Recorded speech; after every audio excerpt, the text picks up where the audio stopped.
Selamat siang.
Perbedaan budaya dan komunikasi dan juga dengan cara bekerjanya itu saya membuat proses membangun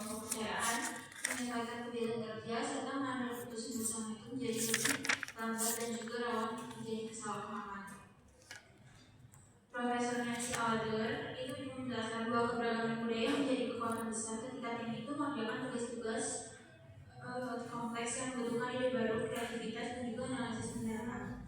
Pada tahap ini, berbagai perspektif membantu menghasilkan solusi yang lebih kaya. Namun, untuk tugas-tugas sederhana atau implementasi keberagaman justru bisa menghambat efisiensi karena banyaknya perbedaan yang harus diselaraskan. Di sisi lain, Profesor Paolo Marconi juga menekankan bahwa efektivitas tim global bertumpu pada 5 fondasi utama: tujuan yang jelas, ukuran kinerja yang terdefinisi, pemilihan arah yang tepat, proses kerja yang terstruktur, dan juga evaluasi yang rutin. Ketika 5 elemen ini diterapkan dengan baik, maka tim global dapat bekerja lebih efektif, mengurangi konflik, dan juga mencapai hasil yang lebih solid. Namun tanpa struktur dan juga proses yang jelas,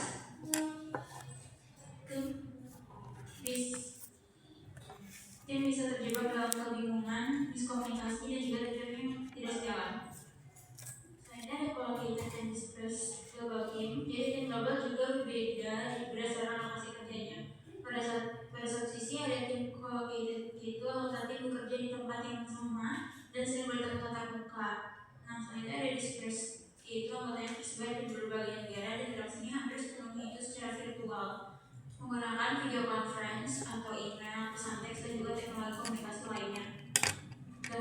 Dalam pentingnya yang tidak selalu cocok masuk ke dalam kategori aja.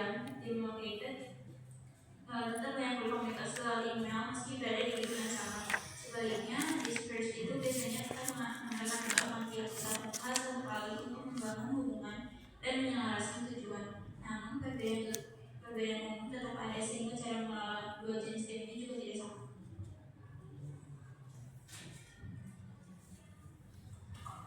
Selanjutnya, the special challenge of dispersed global team. Jadi di sini itu saat banyak organisasi menggunakan tim global yang tersebar, yaitu tim yang anggotanya berada di lokasi berbeda dan bekerja sama melalui teknologi. Mereka ini tidak perlu berpindah tempat, tapi tetap bisa berkolaborasi di secara zona waktu, budaya, dan struktur organisasi. Jika tim yang bekerja di satu lokasi fokus pada waktu, maka tim yang tersebar lebih fokus pada ruang atau jam. Bagi manajer, perubahan ini membawa peluang sekaligus tantangan. Manajer perlu membantu anggota tim menyesuaikan diri dengan cara kerja baru yang berbasis teknologi dan memahami bagaimana berinteraksi dalam organisasi modern. Lalu di sini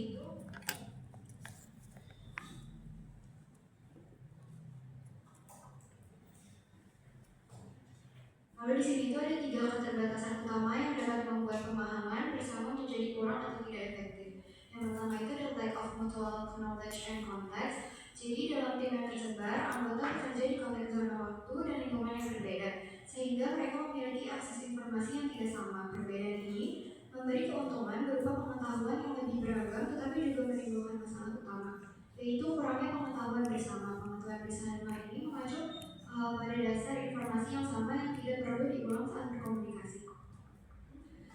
Karena tidak berada di tempat yang sama, anggota tim ini sering salah mengira bahwa semua orang memiliki konteks yang sama. Akibatnya mereka menghilangkan detail penting dalam komunikasi. Contohnya, tim diharapkan mengakses file besar dengan cepat tanpa tahu koneksi internet rekam tersebut sangat terbatas sehingga prosesnya jauh lebih lambat. Yang kedua ada over dependence on teknologi. Jadi di sini itu ketergantungan yang terlalu besar pada teknologi bisa menimbulkan masalah bagi tim yang tersebar. Teknologi yang membantu bisa memungkinkan pertukaran informasi dengan cepat, memberi catatan pesan, dan memungkinkan pekerjaan berjalan 24 jam melalui perbedaan zona waktu. Namun, penggunaan teknologi juga membawa kelemahan. Masalah internet yang dapat terjadi yaitu pesan elektronik bisa gagal terkirim, panggilan tidak masuk, atau dokumen mungkin tersebar secara keliru. Terkadang anggota mengirimkan informasi pada satu anggota tim, tetapi berasumsi bahwa semua orang memiliki akses informasinya. Akibatnya, ketergantungan pada teknologi dapat menghambat pemahaman kreativitas dan pemecahan masalah dalam tim. Lalu selanjutnya ada loss of useful details. Jadi di sini itu dalam tim yang tersebar, komunikasi yang baru dilakukan melalui teks seperti email, chat, atau pesan singkat sering menyebabkan hilangnya detail penting karena tidak ada bahasa tubuh atau ekspresi wajah. Makna pesan menjadi lebih terbatas. Selain itu, memberikan penjelasan secara detail biasanya melelahkan sehingga orang cenderung hanya melihat informasi bukan keseluruhannya. Akibatnya pesan menjadi ringkas dan terlalu sederhana.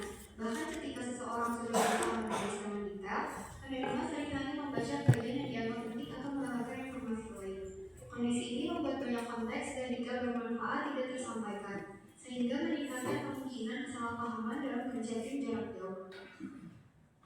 Lalu di sini ada Managing Dispersion Global Team. Jadi gambar politik 4 ini merangkum isu-isu utama yang harus dipertimbangkan manajer ketika tim tersebar. Jadi yang pertama itu ada tim komponen sama manajemen strategi. Di dalam tim komponen itu ada people atau orang. Jadi dalam people ini berfokus pada memilih dan mempersiapkan anggota tim yang tepat agar mampu bekerja efektif dalam lingkungan virtual. Yang pertama, memilih anggota yang berketerampilan, kemampuan, dan motivasi yang sesuai.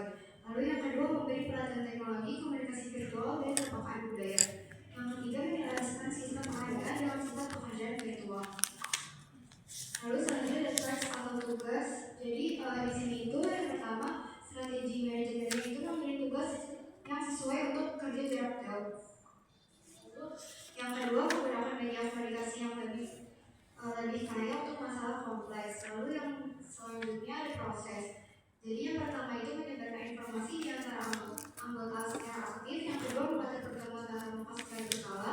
Yang ketiga, memberi waktu khusus untuk berbagi informasi lewat video atau telekonferensi. Yang keempat itu membuat norma komunikasi yang jelas. Lalu yang kelima, memberikan pelatihan komunikasi antar budaya.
Absen kehadiran manual udah semua?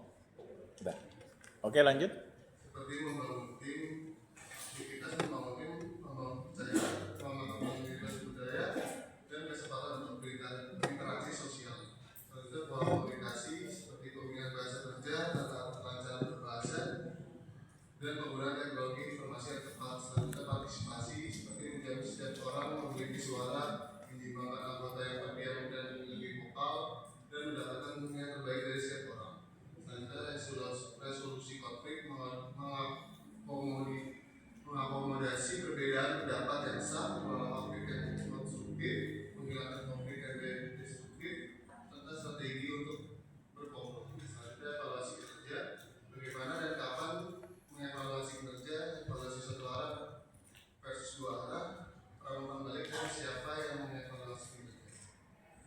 Oke, stop dulu.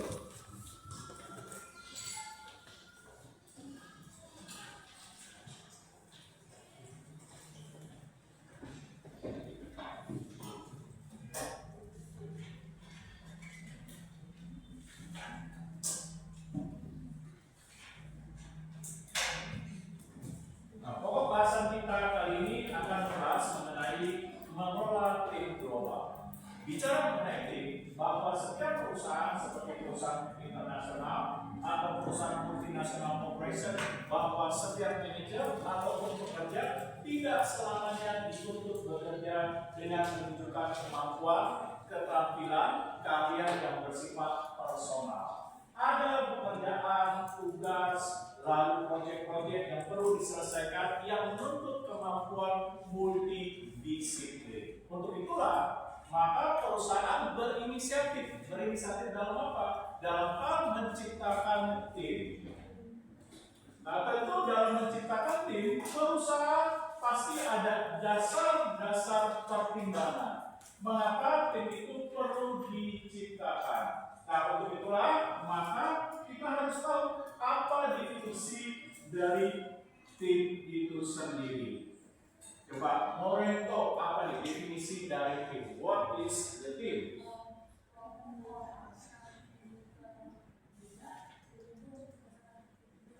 Oke, bisa diartikan pertama tadi oleh Morento adalah sekelompok. Betul sekali. Karena kenapa? Namanya tim terdiri dari 2 orang atau lebih. Bisa 2, 3, 4, 5, dan seterusnya. Ya, mereka berkelompok, yaitu terdiri dari beberapa individu-individu yang dijadikan satu untuk apa? Mereka bekerja sama, berkoordinasi, berkomunikasi. Lalu ada pembagian tugas, kewenangan, tanggung jawab. Mereka diarahkan ke dalam pencapaian tujuan dan sasaran. Dengan masuk tim itu dibentuk. Nah, tentu dalam bekerja di dalam tim ini pasti ada manfaatnya. Nah, coba Dewo, apa nih manfaatnya bekerja dalam tim? Nah, kalau cuma membantu saran, memberikan saran, individu bisa. Iya kan berpikiran Nah, manfaatnya apa bekerja dalam tim? Ya, bisa meningkatkan nilai efisien. Kenapa? Karena di dalam tim ini kita bisa bekerja sama, berbagi tugas, kewenangan, tanggung jawab, sehingga sumber daya yang diberikan oleh tim, seperti misalnya anggaran, ini bisa dikelola secara optimal karena masing-masing anggota bisa berperan. Nah, ini dia. Nah, apa manfaat yang lain bekerja dalam tim? menghasilkan ide yang lebih kreatif. Oke, menghasilkan ide yang jauh lebih kreatif.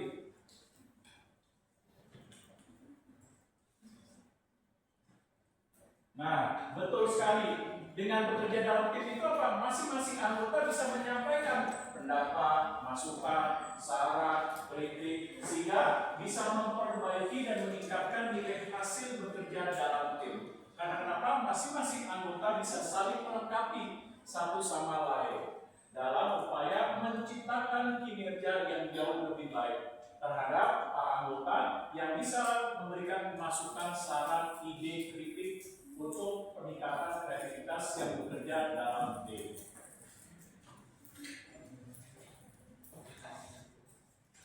Nah, apa lagi manfaatnya? Ya? Iya, bisa meningkatkan nilai keterampilan sosial. Nah, dengan bekerja di dalam tim apa? Bisa membawa nilai-nilai yang baru terhadap orang-orang yang bekerja dalam tim, seperti keterampilan sosial dalam apa? Meningkatkan komunikasi, melakukan interaksi bagaimana yang baik supaya bisa berbagi peran, meningkatkan kepercayaan, berbagi informasi. Nah, dengan adanya bekerja dalam tim bisa meningkatkan keterampilan dalam hal apa? Dalam hal menciptakan arus komunikasi yang tepat, sehingga koordinasi dan interaksi bisa dilakukan dengan baik, sehingga masing-masing anggota bisa berperan dalam hal apa? Tanggung jawab, kewenangan, beban pekerjaan, dan lain sebagainya.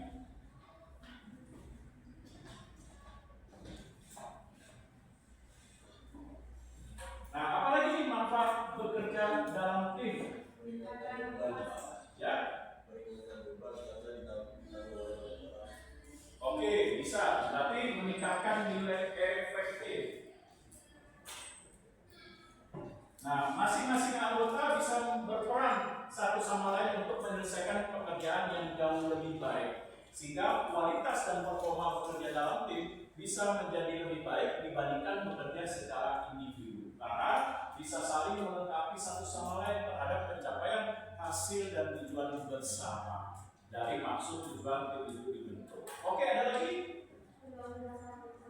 Ya? Oke.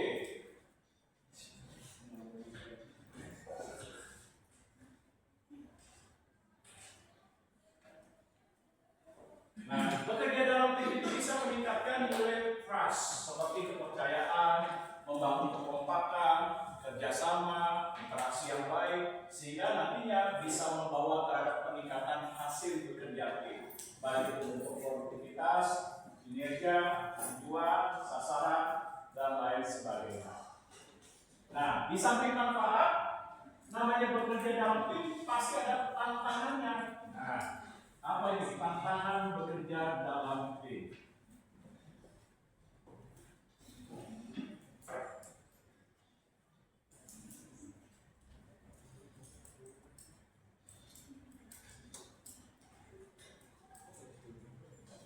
Nah, apa nih tantangan bekerja dalam tim? Ya, oke, bisa meningkatkan nilai konflik. Nah, seperti apabila tim ini tidak mampu dikelola dengan baik terhadap perbedaan pendapat, perbedaan masukan, kritik, dan saran yang tidak bisa dikelola, maka bisa memicu terjadinya konflik. Nah, di mana perbedaan-perbedaan tersebut tidak bisa diatasi dengan baik. Nah, apalagi nih? Oke.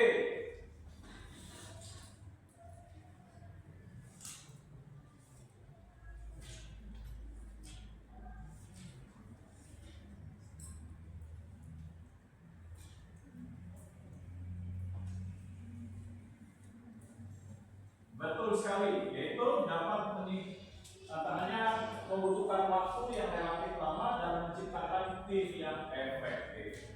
Nah, kenapa namanya bekerja terhadap orang lain? Pasti terjadi perbedaan cara kerja, cara berkomunikasi, perbedaan gaya bekerja, perbedaan terhadap pemahaman bekerja dan persepsi. Nah, ini kalau tidak bisa disikapi dengan baik, ini akan bisa menyebabkan terjadinya kehancuran dalam tim. Sehingga untuk membangun kerjasama, kekompakan, komunikasi, itu bekerja dalam tim itu tidak semudah membalikan telapak tangan, butuh waktu dan proses untuk menciptakan kebersamaan dan kekompakan bekerja dalam tim. Nah, apa lagi nih? Ya, ketergantungan. Oke.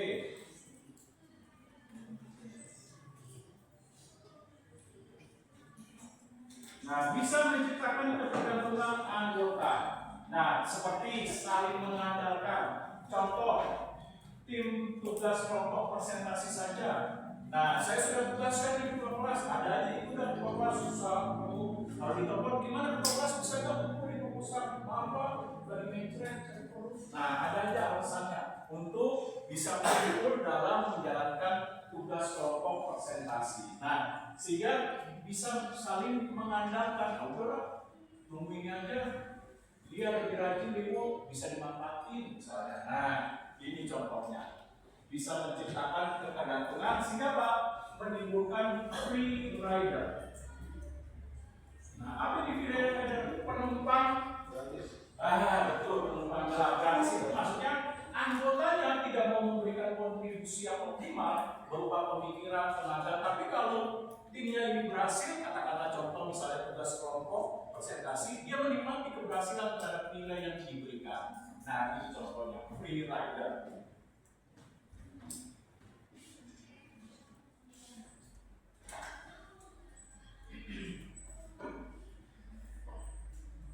Nah, apalagi tantangan bekerja dalam tim? Ya. Oke, betul.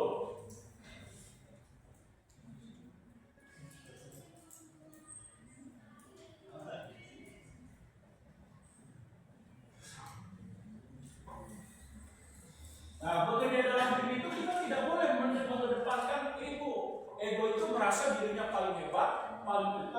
serba bisa, paling mengerti terhadap bekerja dalam sebuah tim. Merasa dia sebagai hal utama dalam tim. Nggak bisa. Namanya bekerja dalam tim, kita harus berbagi kemampuan, keterampilan, keahlian, berbagi terhadap beban kerja, sehingga ini membutuhkan waktu yang lama dalam rapat pengambilan keputusan untuk misalnya menerima masukan, saran, kritik, perbedaan pendapat, dan lain sebagainya. Ini semua membutuhkan waktu untuk menyeimbangkan bagaimana keputusan yang terbaik yang perlu diambil di dalam tim.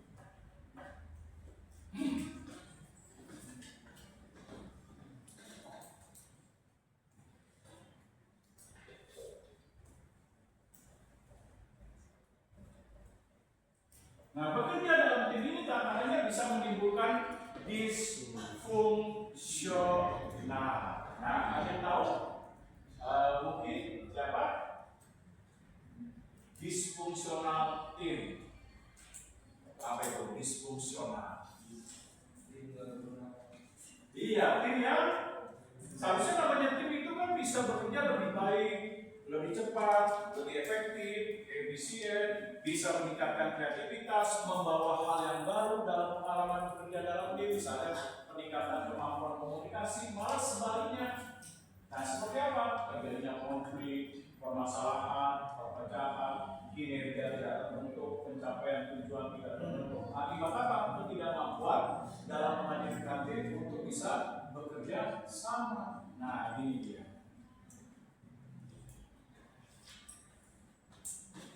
Nah, sehingga apa?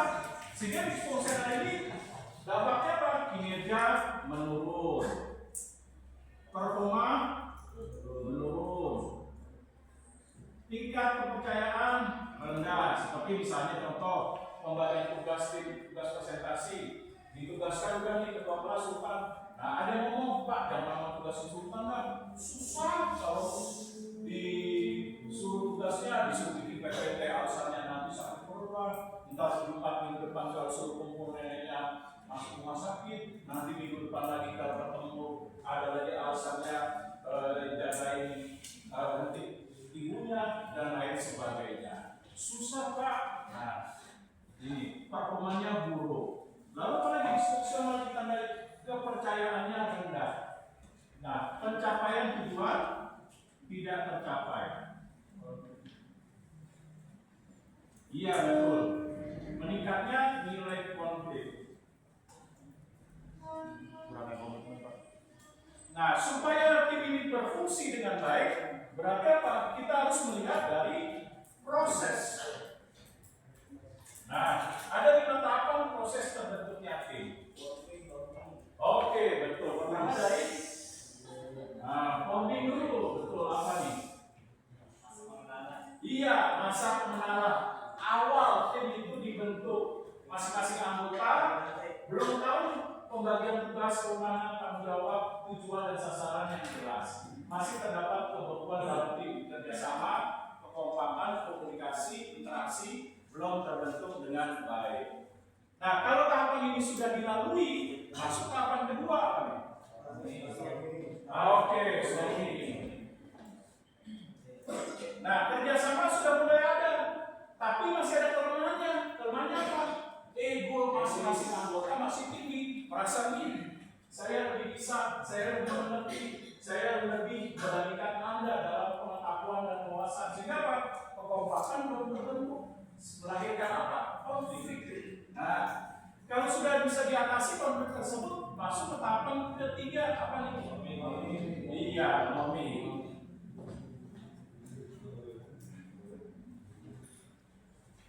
Nah, tapi ini apa? Kerjasama, komunikasi, arah tim, pencapaian tujuan, sasaran sudah bisa diketahui dengan baik, bahkan diarahkan ke dalam peningkatan produktivitas, performa, dan pencapaian tujuan. Nah, kalau ini sudah dilalui, masuk tahapan ketiga. Apa nih? Satu, dua, tiga, empat ya. Oke. Nah, performing ini apa? Mulai diarahkan, mulai diupayakan dalam hal pencapaian kinerja dan hasil kerja yang nyata.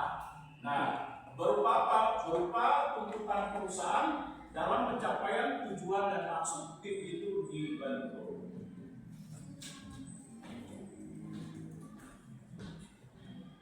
Nah, baru terakhir, joring. Apa nih joring? Oke, tim itu akan dibubarkan. Kenapa? Karena tugas pencapaian tujuan sasaran sudah sampai. Nah, sehingga tim itu akan dibubarkan. Kalau sudah dibubarkan apa nih? Ada perasaan kehilangan, aduh saya ini bekerja sama Sultan, kalau malu Sultan berbayar lagi, ya kehilangan. Nah, ada perasaan kehilangan secara emosional. Nah, ini dia.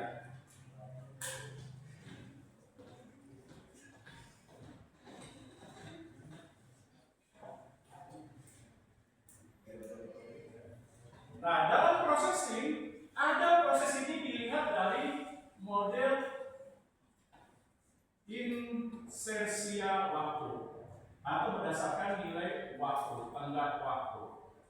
Nah, ada yang bisa ngasih pendapat seperti apa sih bentuk modelnya seperti ini?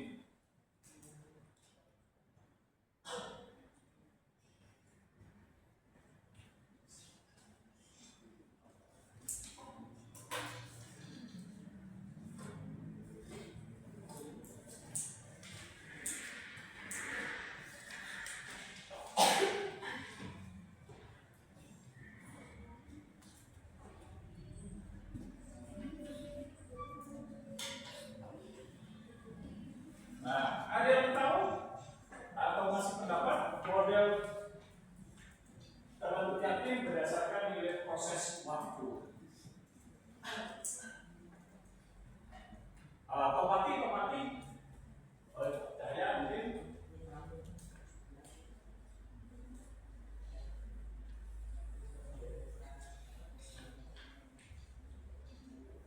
Berdasarkan tenggat waktu, yaitu apa?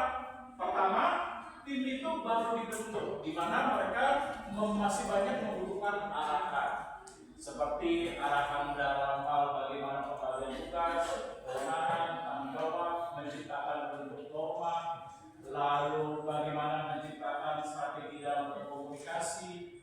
Nah, membangun pembagian tugas, kewenangan, tanggung jawab. Kalau itu sudah dilewati, masuk ke dalam tahapan insersia. Nah, insersia ini adalah tahapan peralihan dari tahapan awal menuju peningkatan terhadap kinerja. Biasanya dalam tahapan insersia ini mulai banyak konflik, masalah. Nah, kalau ini bisa diatasi dan dilewati dengan baik, masuk tahapan terakhir, yaitu apa? Bisa mencapai produktivitas, bisa mencapai performa, bisa mencapai kinerja, dan bisa mencapai tujuan dan sasaran dari tim itu dibentuk. Nah, ini dia. Nah, setelah ini apa? Setelah ini, bahwa namanya kita bekerja dalam tim, ada berbagai macam maksud jenis tim itu dibentuk. Nah, pertama, tim fungsional. Nah, ada yang tahu tim fungsional?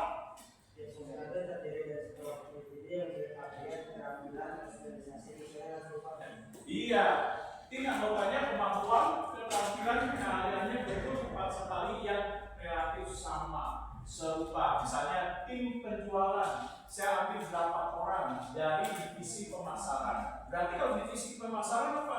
Pasti kemampuan, keterampilan, keahlian mereka relatif sama karena bekerja dalam satu divisi. Nah, ini dia.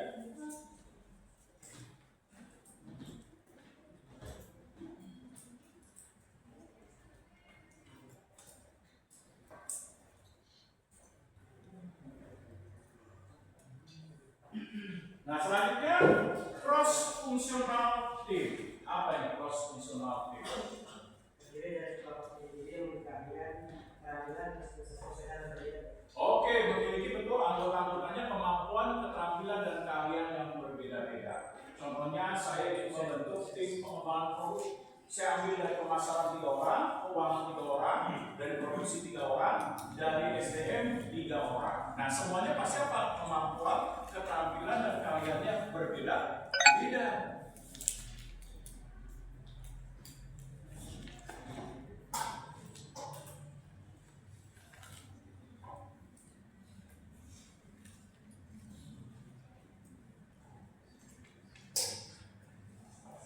Nah, selanjutnya yang ketiga, self directive team. Ayo lanjutkan. Abian, dimorong, apa? Perusahaan kreatif itu ada pemilihan dan ada individu. Oke, jadi anggota-anggota tim yang memiliki tingkat kemandirian bekerja dalam tim itu sudah tinggi, baik terhadap performa, hasil, output maupun terhadap nilai input dalam pelaksanaan beban kerja.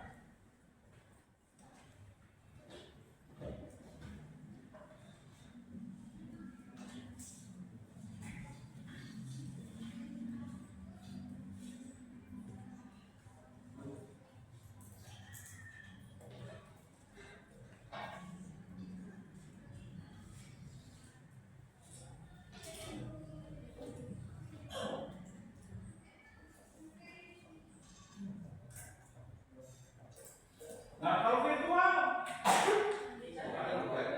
ya.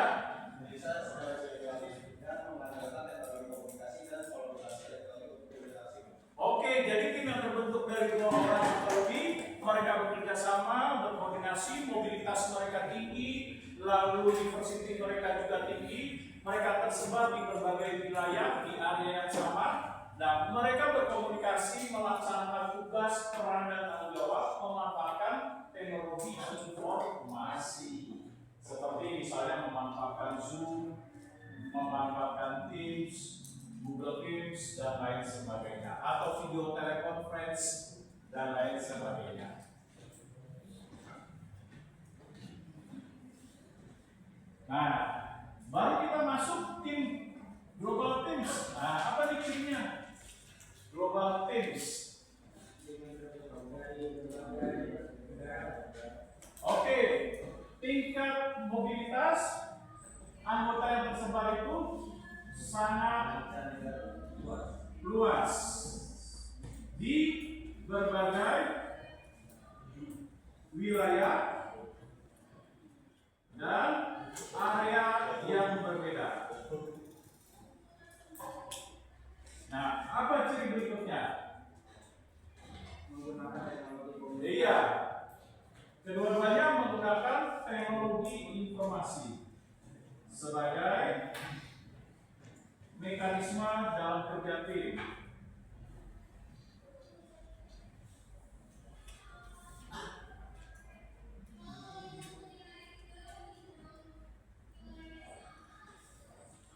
Nah, apalagi ciri dari tim global? Oke, tingkat diversitinya sangat tinggi karena global ya, tersebar di berbagai negara, ada di Asia, bisa di Eropa, di Amerika dan lain sebagainya. Sehingga tingkat diversitinya sangat tinggi.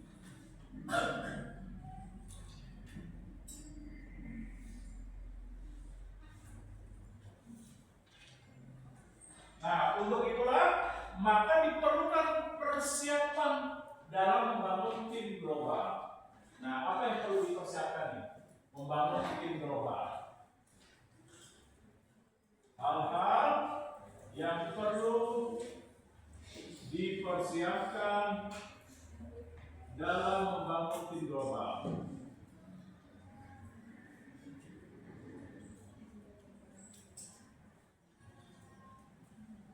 Nah, apa saja nih? Menentukan secara kelompok, Pak. Ya, Menentukan secara kelompok. betul sekali. Rekrutmen. Apalagi Pak Fakti?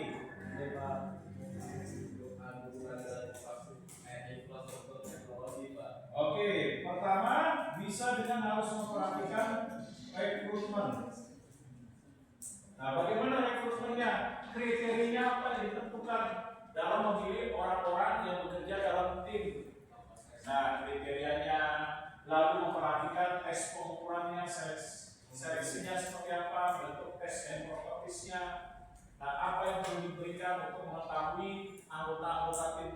layak atau tidak untuk bergabung dalam tim global. Mau berkomunikasi berbahasa asing Pak. Ya, termasuk misalnya kemampuan teknis, kemampuan manajemen. Teknis itu apa? Seperti kemampuan berbahasa asing, betul. Oh, bahasa Sunda.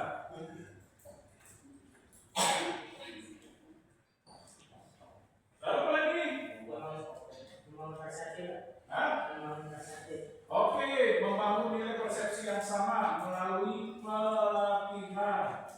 Baik pelatihan terhadap bahasa, pelatihan terhadap budaya, pelatihan terhadap pengelolaan manajemen dalam tim, termasuk pelatihan dalam hal teknis.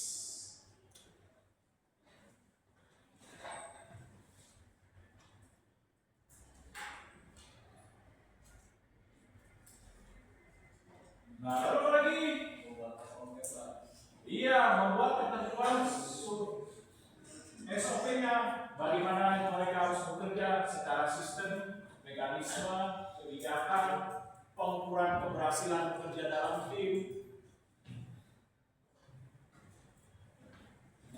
dan lain sebagainya.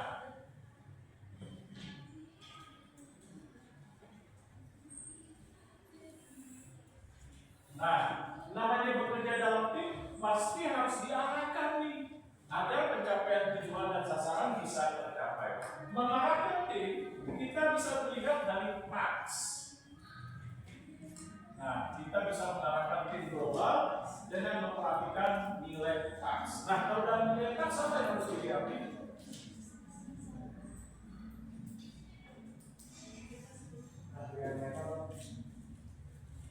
Oke, bisa dilihat dari keterampilan. Bagaimana keterampilan, keahlian, kompetensinya sudah sesuai dengan harapan, tujuan, dan maksud tim global itu dibentuk. Melihat dari keterampilan, kemampuan, keahlian, dan nilai kompetensi.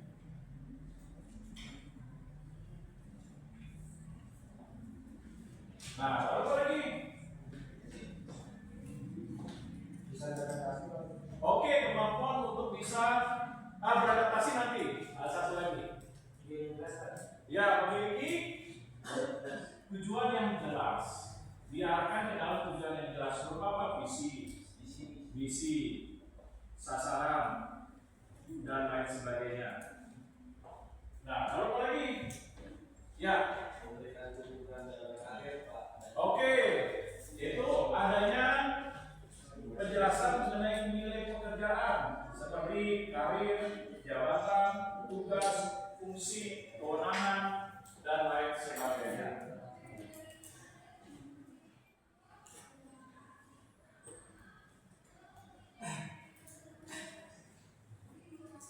Nah, lalu apa lagi? Oh, kepercayaan nanti. Apa lagi?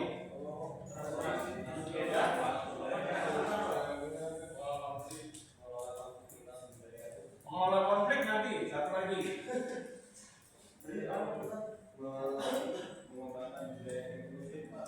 Nah, itu berdasarkan nanti people. Nah, kita tak dulu. Ya? Apa? Menganalisa?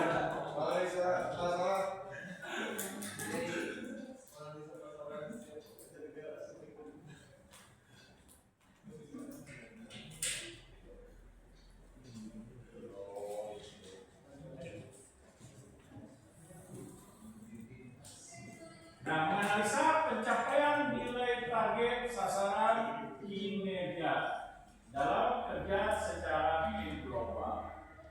Nah, lalu tidak hanya berarti sampai di sini. Bagaimana mungkin kinerja bisa dicapai kalau kerjasama tidak imbang? Oleh sebab itu harus juga diperhatikan dari nilai people-nya. Nah, nilai people. Kewenangan tanggung jawab sini masuk.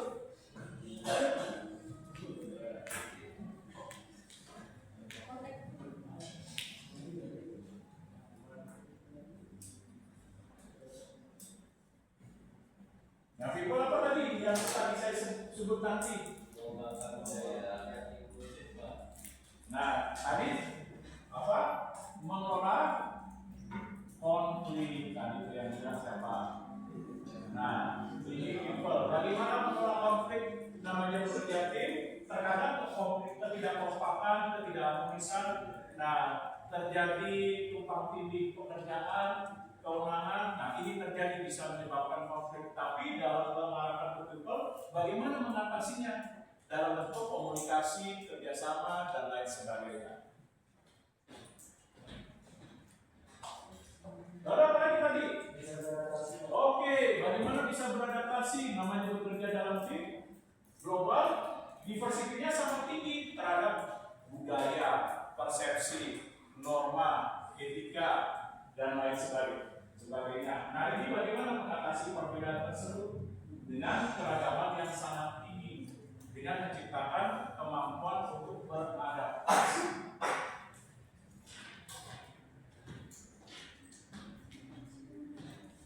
Nah, apalagi?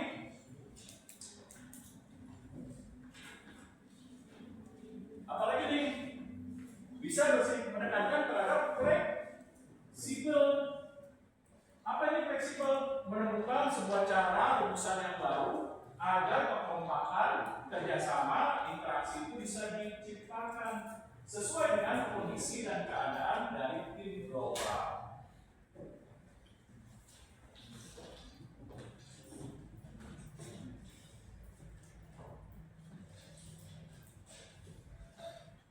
Lalu apa lagi? Berorientasi kepada people. Ya, mendorong problem solving.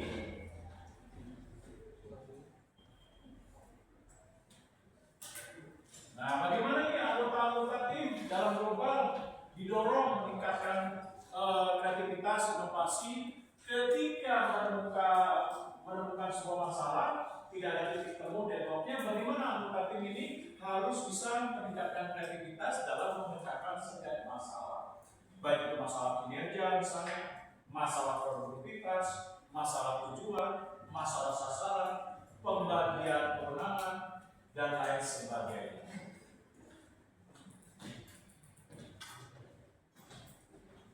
Nah, apalagi yang 5, tanggung. Kalau 4 tanggung di warung makan. Iya. Nah, yang 5 apa? Satu lagi. Kira-kira? Ayo, Ryan. Hah? Oke, betul.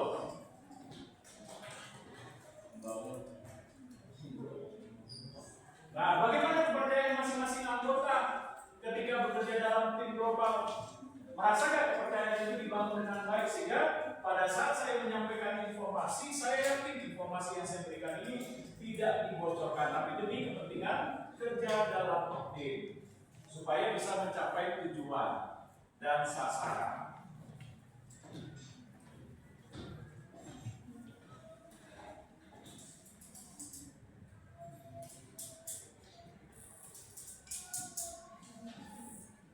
Nah, saya stop dulu.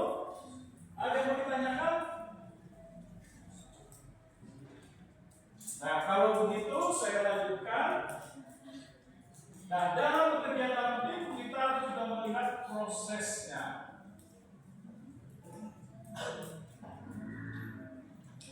Nah, bagaimana bekerja dalam proses tim global?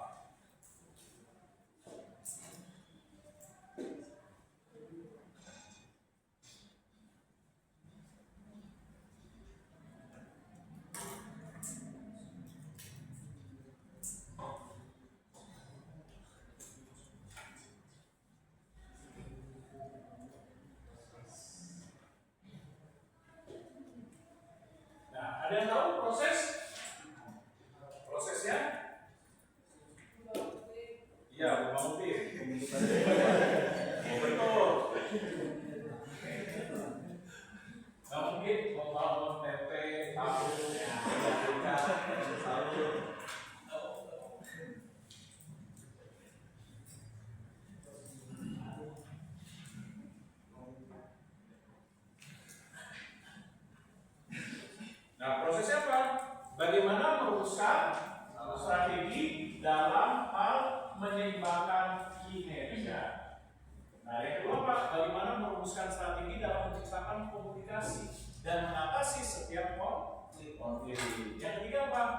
bagaimana upaya merumuskan terhadap perbedaan keragaman seperti faktor budaya.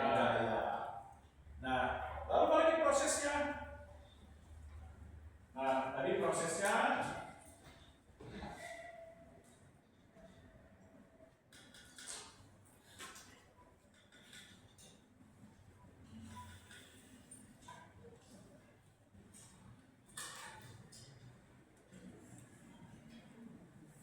positif seperti perbedaan budaya.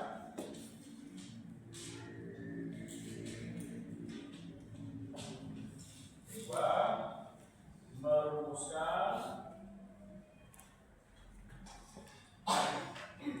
proses penciptaan komunikasi mengatasi konflik ya, saudara.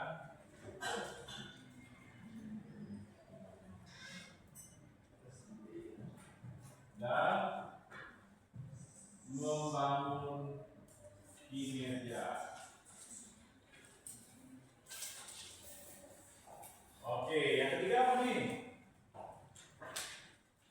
Yang ketiga, prosesnya. Apa yang ketiga nih prosesnya? Pertama, menyimbangkan dalam merumuskan diversity seperti perbedaan budaya, contohnya. Lalu merumuskan proses penciptaan komunikasi, mengatasi konflik, dan membangun kinerja. Lalu lagi prosesnya nih. Proses dalam bekerja tim. Ayo. Nah, coba nih Sultan. Daripada pegang kubis. Nah, apa nih? Kubis lele lah ya. Dari lumpuh apa dari? Jelas.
Oke, yang ketiga, merumuskan upaya dalam membangun nilai tim global berupa kewenangan, tanggung jawab, tugas, serta nilai adaptasi.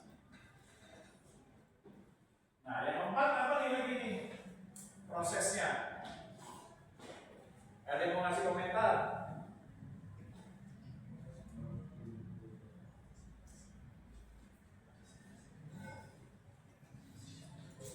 Apalagi nih? Evaluasi.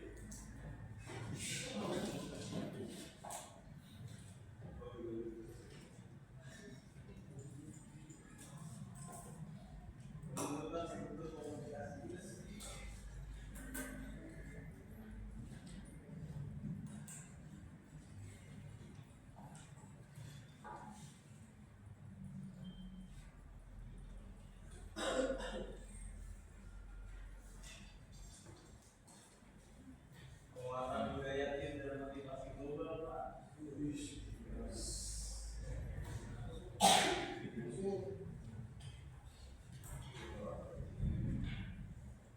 Ya, betul. Nah, yang keempat, merumuskan dan membangun nilai struktur performa, komunikasi dan etika serta sistem dalam tim global. Nah, terakhir yang tadi merumuskan evaluasi dan umpan balik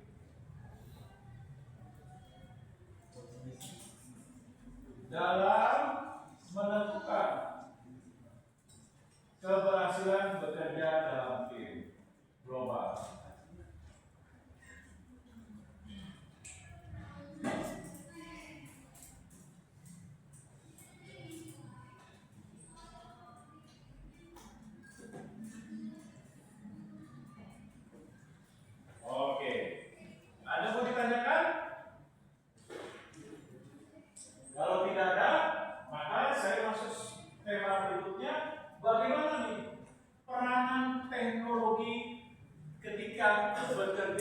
dalam tim global. Nah, peranan teknologi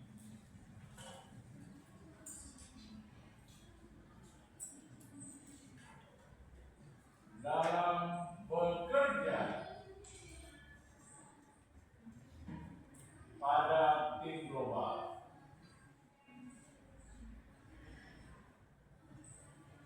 Nah, ada yang mau ngasih pendapat? Yes. Komunikasi dalam global. Oke, berarti peranan teknologinya sangat tinggi untuk menciptakan komunikasi yang efektif agar bisa merangkul keseluruhan anggota bisa bekerja sama. Nah, seperti pemanfaatan teknologi yang tinggi untuk teknologi informasi. Nah, betul. Pertama, pemanfaatan teknologi yang tinggi.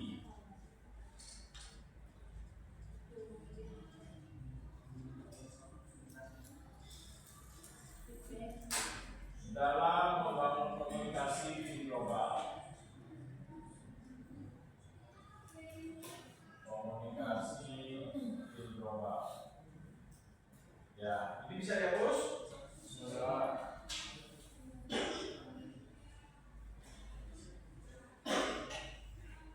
Nah, apalagi perannya? Kira-kira dalam pemanfaatan teknologi kira-kira gini, Sah. Oke, perannya harus bisa mengatasi tingkat kompleksitas. Artinya berupa kesulitan-kesulitan dalam bekerja tim, seperti menguraikan apa yang menjadi kesulitan sebagai indikatornya. Nah, nanti teknologi akan berperan dalam mengatasi kesulitan bekerja dalam tim. Nah, kompleksitas tingkat kesulitannya apa? Tantangannya bisa tadi komunikasi. Nah, dan lain-lain. Nah, apa lagi nih? Kira-kira? Mudah berbagi informasi, Pak. Mudah berbagi informasi. Nah, peranannya bisa membantu dalam menciptakan arus komunikasi.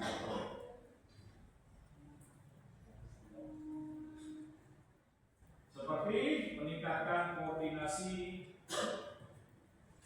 meningkatkan interaksi, meningkatkan struktur dan sistem komunikasi,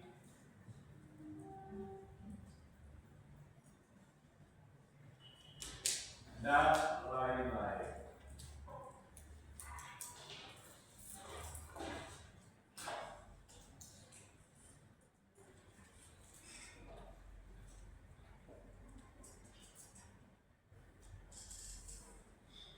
Nah, apalagi nih?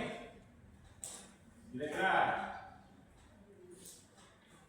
kompleksitas, pemanfaatan, menciptakan arus, apa? Peranan teknologi dalam kerja dalam tim global.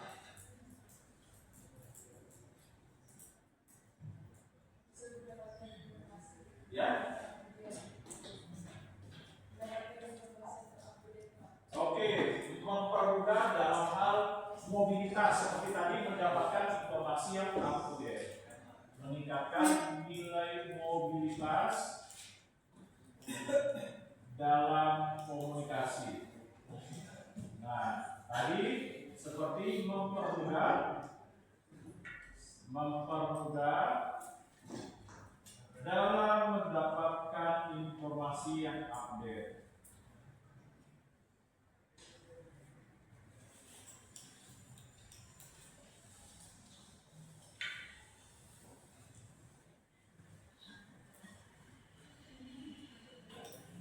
Nah, terakhir, sebelum saya bahas tantangan, masuk terakhir kepemimpinan dalam tim global. Nah, baru habis itu saya serahkan kelompok. Nah, ada pertanyaan dari tadi udah saya bantuin deh. Nah, siapa perlu bantuin? Thank you.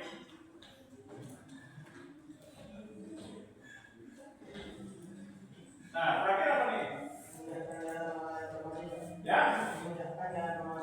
Oke, betul sekali.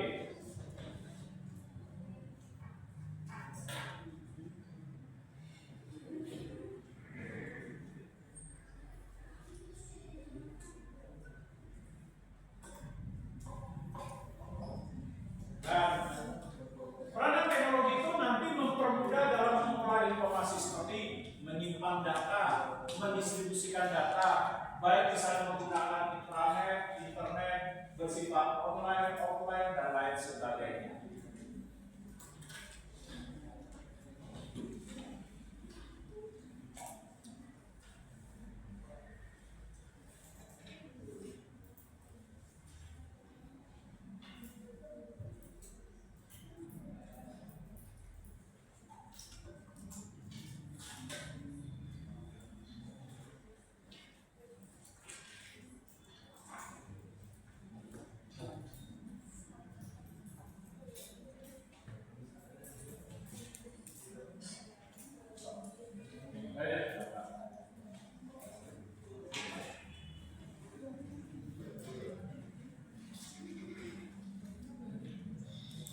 Oke, selanjutnya bagaimana nih? Saya bahas kepemimpinan dulu. Kepemimpinan dalam tim global. Nah, tadi sudah dibahas tuh.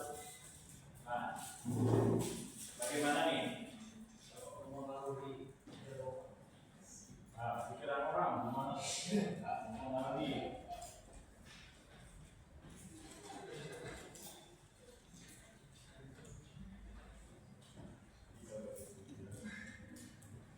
Nah, pimpinan tim global itu apa? Pertama harus ada strong leadership. Strong leadership. Nah, apa nih strong leadership? Ya. Oke, kepemimpinan yang kuat menjadi contoh, role model, mengerti tentang seluk-beluk dalam tim global, baik peran kinerja, merumuskan strategi, komunikasi, berbagi peran, tugas, tanggung jawab, bisa mengarahkan ke dalam kerjasama, membangun kepercayaan, dan lain sebagainya. Harus ada strong leadership.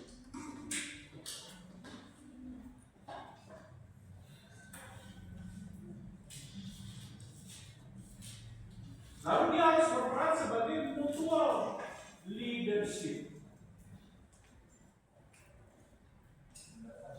Nah, mutual di Batam.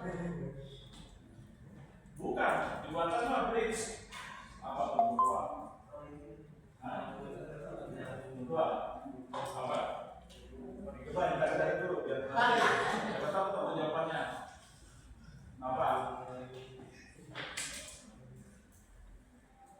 Kayak dulu kan bintang itu namanya yang bisu kalau mikir keras ini itu sama terbaru. Oh, gitu. Film zaman dulu apa ya? Anime kartun Jepang. Kalau mikir, kalau yang sulit bisu terbaru. Oh, ikusan. Nah,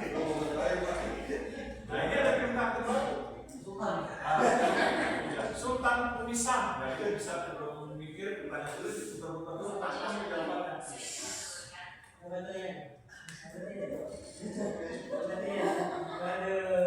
Nah, mutual.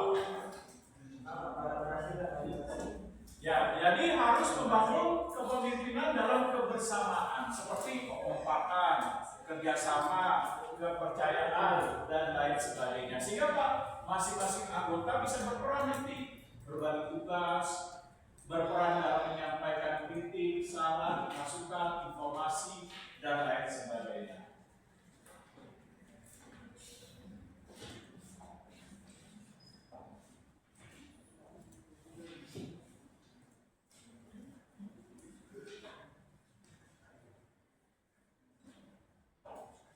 Nah, lalu selanjutnya role model leadership. Nah, seperti apa? Oke, jadi orang yang bekerja dalam tim itu masing-masing anggota bisa berperan menjadi contoh yang terbaik dalam hal keteladanan, tanggung jawab, lalu kinerja, performa, nah, dan lain sebagainya.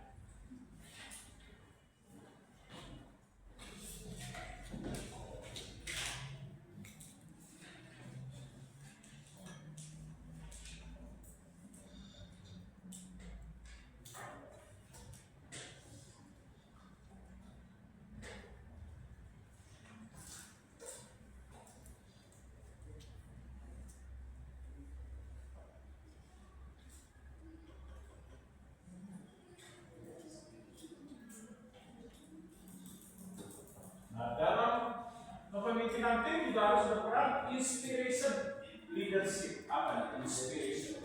Oke, menginspirasi. Nah, nanti ada nggak orang yang bisa menginspirasi dalam hal penanganan, tanggung jawab, komunikasi, dan lain sebagainya. Lalu motivation ada nggak dalam global team memiliki nilai anggota kepemimpinan motivation? Seperti apa? Memberikan inspirasi, masukan, saran, kritik, membangun pola pikir yang benar dalam bekerja dalam tim. Nah, selanjutnya problem solving. Apa nih problem solving? Ya, berarti apa? Anggota-anggota tim harus didorong memiliki jiwa kepemimpinan berupa apa? Mampu menghandle masalah, menciptakan berbagai proposal. Nah, alternatif dari solusi.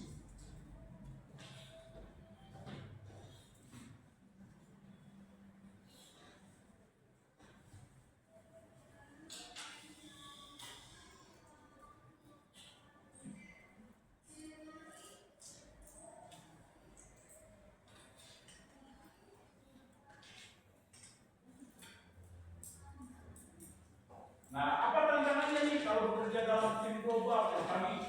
Nah, apa tantangannya? Ya,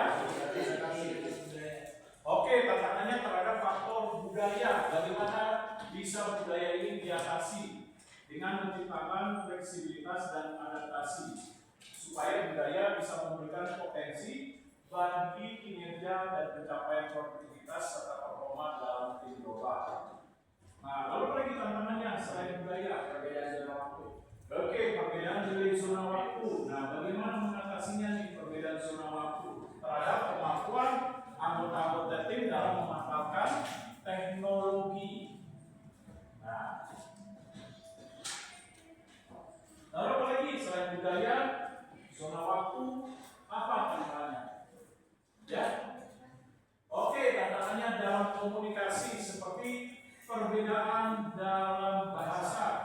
Terkadang walaupun sama-sama bahasa Inggris, terkadang ada nilai yang berbeda seperti penekanan suara, intonasi, penggunaan slang, dan lain sebagainya.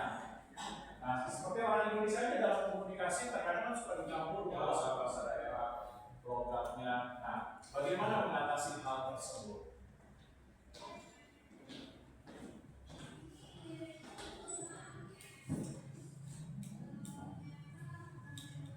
Nah, apa nih tantangannya lagi?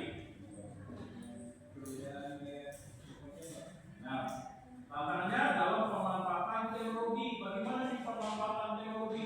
Sudahkah masing-masing anggota memiliki kompetensi dalam pemanfaatan teknologi supaya bisa membangun komunikasi yang efektif?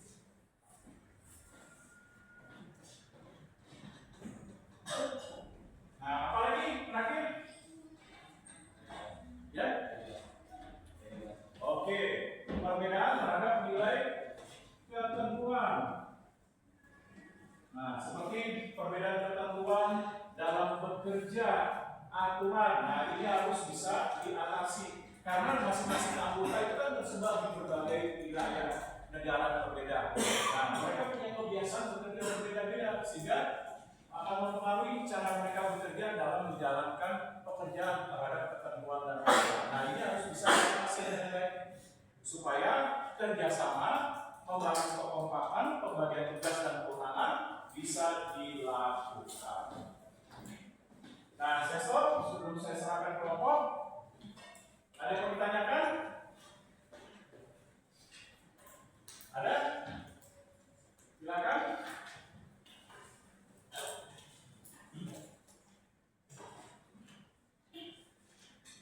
Mungkin yoga tidak ada yang mau ditanyakan? Tidak ada. Nah, tadi partisipasi silakan. Iya, nanti jangan lupa juga sudah dikerjain. Yang kakak, ya. Ya, oke, silakan. Ya, kelompok lanjutkan.